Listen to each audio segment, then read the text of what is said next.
டாட்டானா என்னைக்குமே பில்ட் குவாலிட்டிக்கு சொல்லுங்கிற அவசியம் இல்லை.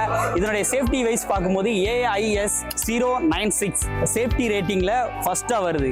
டாடா ஏஸ் ப்ரோ பார்த்தீங்கன்னா 3 வேரியண்ட்ல இருக்கனால, அதுவும் நம்மளோட இருக்கிற இந்த EV வேரியண்ட் ரொம்ப ஒரு ஃபியூல் எக்கனாமிக் வண்டி அப்படின்னு சொல்லலாம். லோடிங் கெப்பாசிட்டிக்கு பெரிய சைஸ் உங்களுக்கு பின்னாடி வந்து இடம் வந்து இருக்குது. டாடா எப்பவுமே பார்த்தீங்க அப்படின்னா மக்களுக்கு ஏற்ற மாதிரியான வண்டி கொண்டு வரதுல அவங்கள வந்து அடிச்சுக்கவே முடியாது. இந்த டைப்ல இந்த செக்மெண்ட்ல கொண்டு வந்திருக்கக்கூடிய இந்த வெஹிக்கிள்ஸ் எல்லாமே பார்த்தீங்க அப்படின்னா நீங்க ஈஸியான எல்லாருமே வந்து ஆக்சஸ் பண்ற அளவுக்கு பிரைஸ் ரேஞ்சிலுமே கம்மியான பிரைஸ்க்கு எடுத்துட்டு வந்திருக்காங்க. இப்போ சொல்லியிருக்கக்கூடிய 3 வேரியண்ட்லுமே ஃபீச்சர்ஸ் அப்படின்னு வரும்போது உங்களுக்கு உள்ள ஒரு சூப்பரான ஸ்மூத்தான ஸ்டீரிங் வந்து பெர்ஃபார்மன்ஸ் வந்து கிடைச்சிருது. And driving mode, sports modes மாதிரி மோட்ஸ் ஆப்ஷனுமே வந்து எல்லா வண்டிகளிலுமே வந்து கிடைச்சிருது.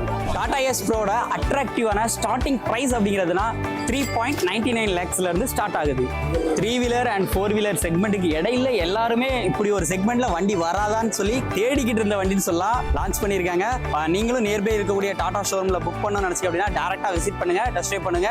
பிடிச்சிருந்தா உடனே புக் பண்ணி நீங்களும் சொந்தமா தொழில் தொடங்கி பிசினஸ்ல அடுத்த லெவல் போகலாம்.